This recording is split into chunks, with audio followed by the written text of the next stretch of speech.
themelore.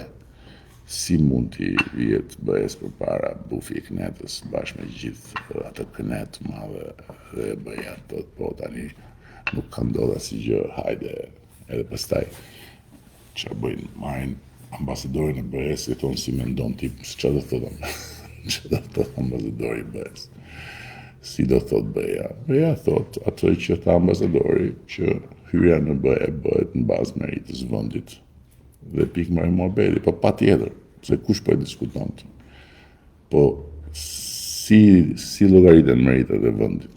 Nëse vendi i jep mandatin një personazhi apo disa personazheve që janë me hallet hapura me drejtësinë, edhe që për cilët BE-ja nuk është shprehur në asnjë rast dhe as nuk ka lënë të kuptohet se ka ndonjë rezervë për proceset e drejtësisë.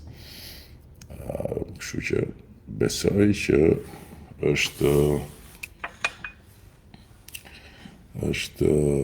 mosqesh thot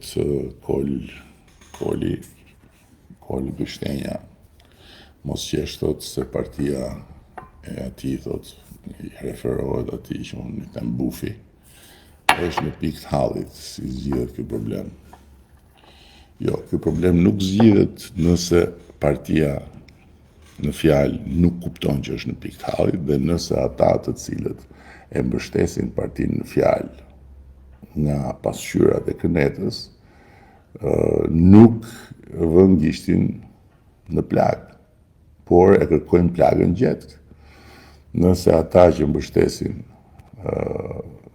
nga pozicione jo drejt për drejt partijake, atë far force vazhdojnë me teoritë që këtu s'ka zgjedhje, këtu loja është e mbyllur, këtu dida këtu dida di, këtu krimi, këtu këto, nuk zgjidhet. Sepse këta janë kaq qesharak sa që gati 1 milion shqiptarë i trajtojnë si të lidhur me krimin, i trajtojnë si njerëz që janë shitur, i trajtojnë si njerëz që blihen, i trajtojnë në një çmenduri totale.